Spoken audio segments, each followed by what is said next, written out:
Good morning. 2025 ഫെബ്രുവരി 20 ഇന്ന് ഞാൻ കാണിക്കുന്ന റോഡിൻ്റെ സൈഡിൽ നിൽക്കുന്ന ഒരു പഞ്ഞിമരമാണ്.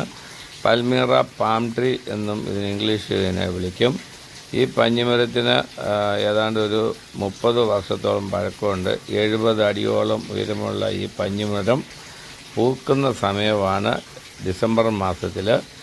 ഇത് ഡിസംബർ ആദ്യകാലങ്ങളിൽ ഈ പഞ്ഞിമരം പൂത്ത് അതിന് ധാരാളം പുഷ്പങ്ങളുണ്ടായി നിൽക്കുന്ന ഭാഗമാണ് ഇപ്പോൾ ഞാൻ നിങ്ങളെ കാണിക്കുന്നത്.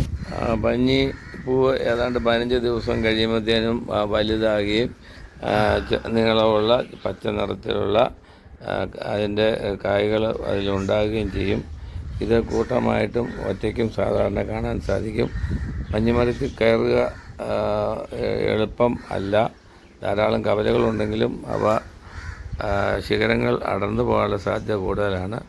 വളരെ കട്ടി കുറഞ്ഞ മരമാണ് പഞ്ഞിയുടേത്.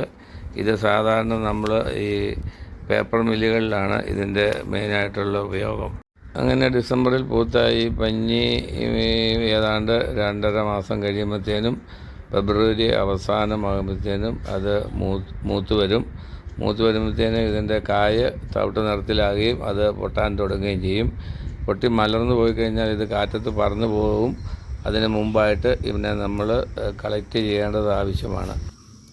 അങ്ങനെ കളക്ട് ചെയ്ത് പൊട്ടിച്ച് അതിൻ്റെ തൊണ്ടുകളെല്ലാം മാറ്റിയ ശേഷം ഇതിൻ്റെ ഇങ്ങനെ നീളത്തിലുള്ള ഈ ബണ്ടിൽ നമ്മൾ ഒരു വല്ലത്തിലോട്ടിട്ടിട്ട് ബലമുള്ള കമ്പിൻ്റെ അറ്റത്ത് നല്ല കുരിശാകൃതിയിൽ 1-2 കമ്പുകൾ കയറ്റി അവനെ കടയണം, നമ്മൾ തൈര് കടയുന്ന പോലെ. അപ്പോൾ നമുക്ക് മാർദ്ദവമുള്ള പഞ്ഞി ലഭിക്കുന്നതാണ്. പഞ്ഞിയുടെ കുരു നമുക്ക് പശുവിന്, ആട്, പന്നി മുതലായ ജന്തുക്കൾക്ക് ഭക്ഷണമാക്കി വേവിച്ച് കൊടുക്കാൻ സാധിക്കുന്നതാണ്. ഇത് പാല് കൂടുതലായിട്ട് ലഭിക്കുന്നതിനും ശരീരത്തിന് പുഷ്ടിമ ഉണ്ടാകാനും ഇത് നല്ലതാണ്. പഞ്ഞിയുടെ മുഖ്യ ഉപയോഗം ബെഡ് ഉണ്ടാക്കാനും തലയണ ഉണ്ടാക്കുവാനും ആണ്.